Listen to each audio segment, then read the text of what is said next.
Agora nós vamos observar os operadores.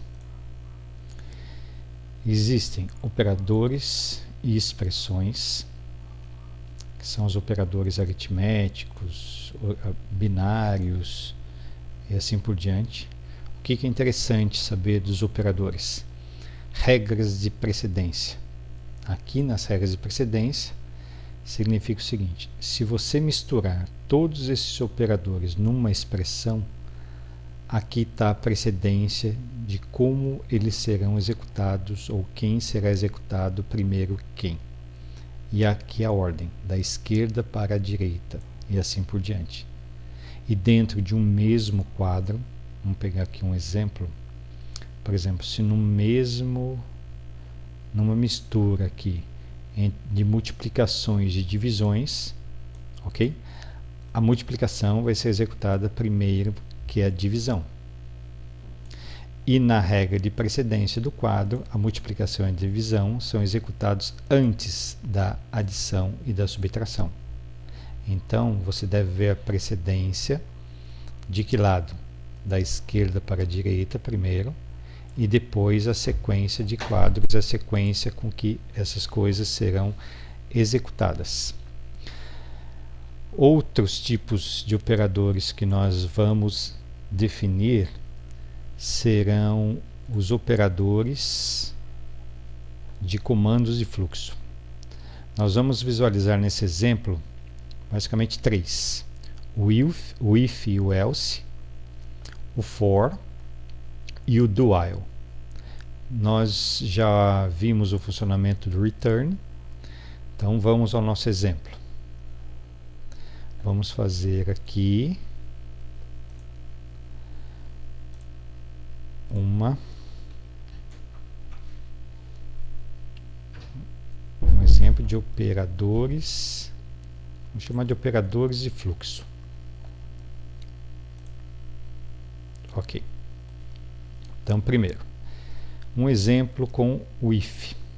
O if serve para nós fazermos perguntas, testes com a nossa lógica. Vamos dar um exemplo aqui. Eu vou criar duas variáveis, num 1 que vai ser igual a 10, e int num 2 igual a 5. Aí eu vou fazer a seguinte pergunta: if num 1 for maior do que num 2, então vou colocar o comando que eu quero que ele execute caso essa expressão seja verdadeira. Vou colocar aqui, ó, num 1 é maior que num 2.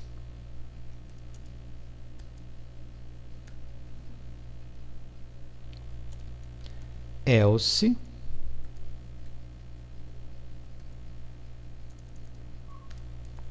print num 1 é menor que num 2.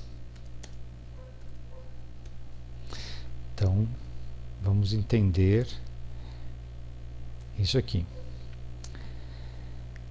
Num 1 vale 10.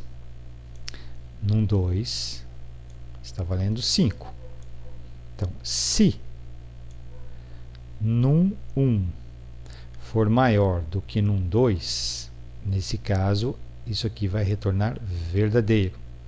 Se der verdadeiro, ele vai executar o comando que está logo após as abre chaves e fecha chaves do if.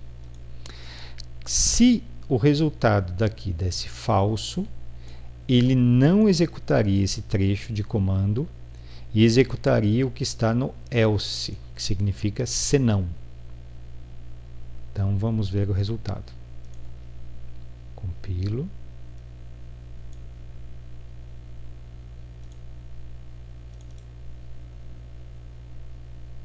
Opa, desculpa, executei errado. é o operador de fluxo. Lá, num 1 é maior que num 2. Ou seja, executou esta linha. Se eu inverter os valores,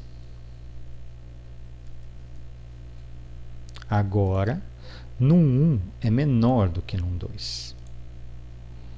Compilei, mando executar. Num 1 é menor que num 2. É assim que eu faço as verificações de testes de condição. Um outro que existe é o for. O for, ele serve para executar determinados comandos um determinado número de vezes. Por exemplo, eu vou criar aqui uma variável chamada i, que vai ser o meu contador, que vai inicializar com 0.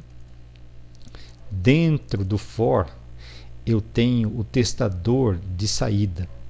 Então, eu vou fazer enquanto i for menor do que num 1. E aqui eu vou fazer com que i receba, por exemplo, i mais mais.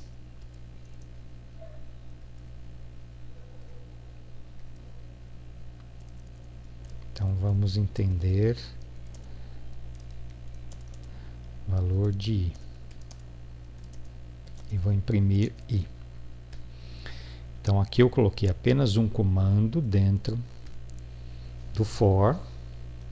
O que ele vai fazer? Ele vai inicializar o i com 1.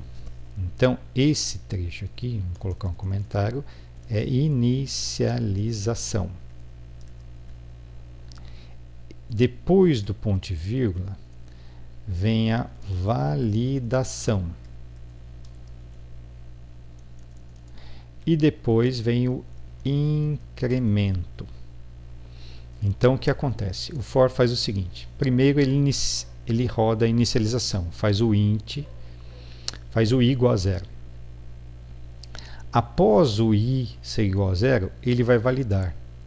O i é menor do que no 1. O no 1 está valendo 5. Então, aqui dá verdadeiro. Se isso for verdadeiro, ele salta e executa a impressão. Terminou os comandos, bateu na chave, ele executa o incremento. I mais mais, isso significa que o i vai ser incrementado de 1. Se ele vale 0, ele vai valer 1. Após isso, ele faz um novo teste. I, que vale 1, é menor do que no 1, que vale 5? Verdadeiro. Mais uma vez, ele faz a impressão e retorna e incrementa I mais 1, que vai valer 2. Faz o teste. Se der verdadeiro, faz a impressão. Incrementa, faz o teste. Deu verdadeiro, faz a impressão. Incrementa, faz o teste. Se der falso, ele salta para a linha após as chaves e continua a execução do programa. Vamos testar. Vamos compilar.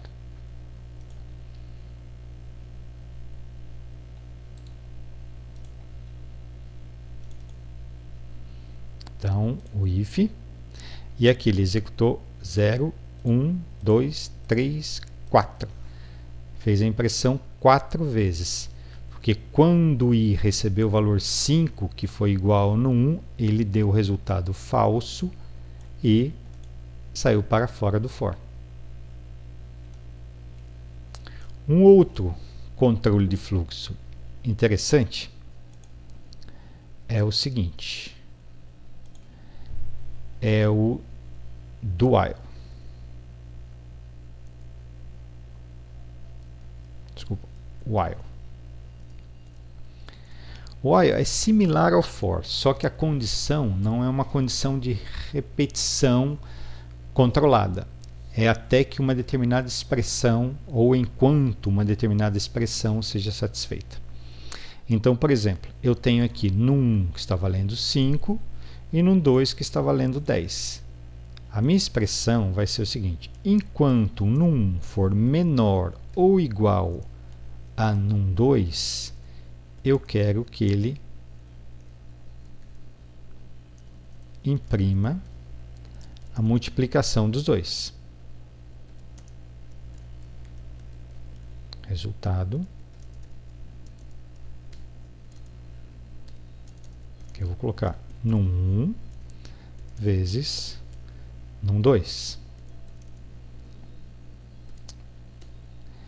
E aí eu vou incrementar num1 uma vez. Então o que acontece? Ele faz o teste. Se a resposta aqui for verdadeira, ele executa os dois comandos, bate nas chaves, retorna, faz o teste. Enquanto for verdadeiro, ele fica nessa repetição. Quando o resultado do while for falso, ele salta para o comando logo após as chaves de fechamento do while. Vamos entender e ver o funcionamento.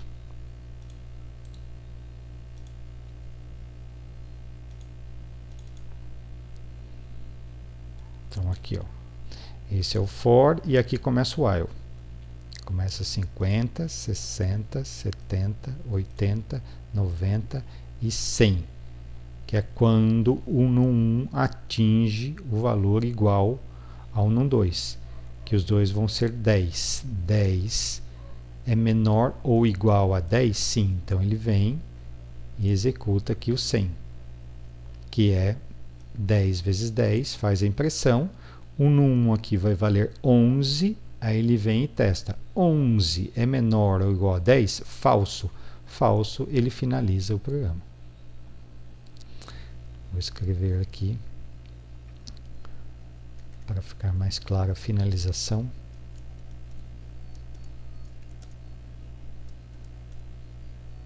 Final do for.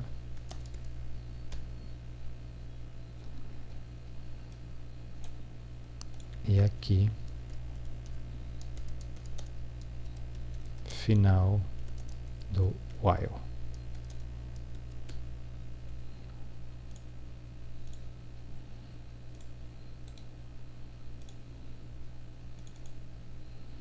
Final do for, faz o while e salta aqui para o final do while. Esses são os comandos principais de controle de fluxo que podemos encontrar aqui na documentação.